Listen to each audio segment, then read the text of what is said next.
माघ मास महात्म्य 9वां अध्याय। यमदूत कहने लगे, मध्याह्न के समय आया अतिथि मूर्ख, पंडित, वेद पाठी या पापी कोई भी हो, ब्रह्म के समान है। जो रात्रि के थके हुए भूखे ब्राह्मण को अन्न जल देता है, मध्याह्न के समय जिसके घर आता हुआ अतिथि निराश नहीं जाता, वह स्वर्ग का वासी होता है। अतिथि बराबर कोई धन संपत्ति तथा हित नहीं है।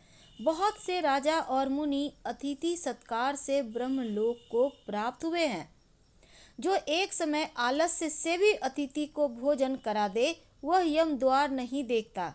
केसरी ध्वज से व्यवस्थ देव ने कहा था कि जो कोई इस कर्म भूमि मृत्युलोक से स्वर्गलोक जाने की इच्छा रखता हो, वह अन्न का दान करे।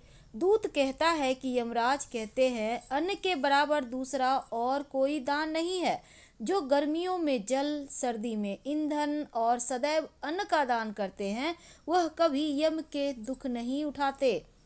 जो अपने किए हुए पापों का प्रायश्चित करता है, वह नरक को नहीं देखता, और प्रायश्चित ना करने वाला मनुष्य नरक में जाता है। जो काया, वाचा और मन से किए हुए पापों का प्रायश्चित करता है, वह देव और गंधर्वों से शोभित स्वर्गलोक को प्राप्त होता है। जो नित्य ही व्रत, तप, तीर्थ करते हैं और जितेंद्रिय हैं, वह भयंकर यम को नहीं देखते। नित्य धर्म करने वाला दूसरे का अन्न, भोजन और दान त्याग दे। नित्य स्नान करने से बड़े बड़े पाप का नाश होकर यम को नहीं देखता। बिना स्नान पवित्रता कैसे हो सकती है? जो मनुष्य पर्व के समय चलते जल में स्नान करते हैं, वह बुरी योनि नहीं पाते, ना ही नरक में जाते हैं। माघ मास में प्रातः स्नान करने वाले मनुष्यों को नियमित नियम से तिल पात्र और तिल कमल का दान करना चाहिए। यमदूत कहते हैं कि हे विकुंडल, पृथ्वी, सोना, गौ आदि परम दान करने वाला स्वर्ग से नहीं लौटता।